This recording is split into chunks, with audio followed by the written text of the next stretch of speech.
horse view of horse behavior, which is really only our human interpretation of their behavior anyway, and look at it from a learning perspective, because the nervous system has a way of learning, and if too much stress is added, what happens is there's a release of a hormone called ACTH, which blocks learning. Now, how do we know which animals or which horses, where that level is, right? I mean, a certain amount of stress has to take place in order for change to happen, but if it's too much, then it stops happening. Now, if you have a really skilled rider, and we were talking a little bit about this last night, Lisa, is you can get somebody who's really skilled, and they can get horses to do lots and lots of things. But does it mean that the horses really know it? Or that the horse is going to be better the next time with someone else? That's the question. So our interest is in teaching horses how to learn. And that goes beyond just training. And I consider the difference between training and education is training is, I don't know, most of us use computers. Training is knowing how to work your way through, say, Word or through some programs. And education is understanding how computers work. Like, who knows that? Right? So that's what I'm interested in doing. So lots of the things that we do with the horses may not seem related to what their end skill or end task will be, but what happens is what we find is that those horses have an ability to learn and learn to act instead of react. Now, in order to do that, we have to teach ourselves to act instead of react. Because most of our behavior, like if you see someone getting upset with a horse or getting after a horse, why do you think they do that? Because they're frustrated. They're frustrated, or they could be afraid. Yeah.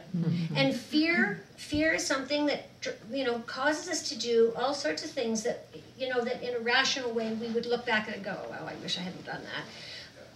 But it happens to horses too. And I feel like what we need to do is we look at, from a TTouch perspective, is how do we look at things from the animal's point of view instead of only our point of view? Now, does it mean that we're really going to understand exactly what they're thinking or whatever? I don't think we can. I mean, we can barely communicate with each other when we speak the same language, right? Mm-hmm. So how is it that people will say, oh, well, that horse is defiant because it's swishing his tail that way? Really? Do you think that? Or because a horse is licking and chewing, it always means that they're submitting. The salivary glands, the mouth, and the eyes are connected to the parasympathetic nervous system. So you can have it as a release of stress. You can have it as a relaxation. You can have it as a coping mechanism. So what I'm saying is, who knows? And I think that if we can broaden our sort of how we observe horses, because that's one of the big components that we do, is we teach people how to observe and really look at horses and look for the small things that they go to tell us rather than just when they shout at us.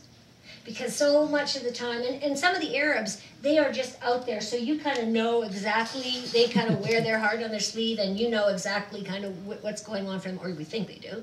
And then there's these other horses, lots of times quarter horses, and they internalize things, and all of a sudden they explode, and people go, they gave me no warning. They gave lots of warning, but it was in really, really small pieces.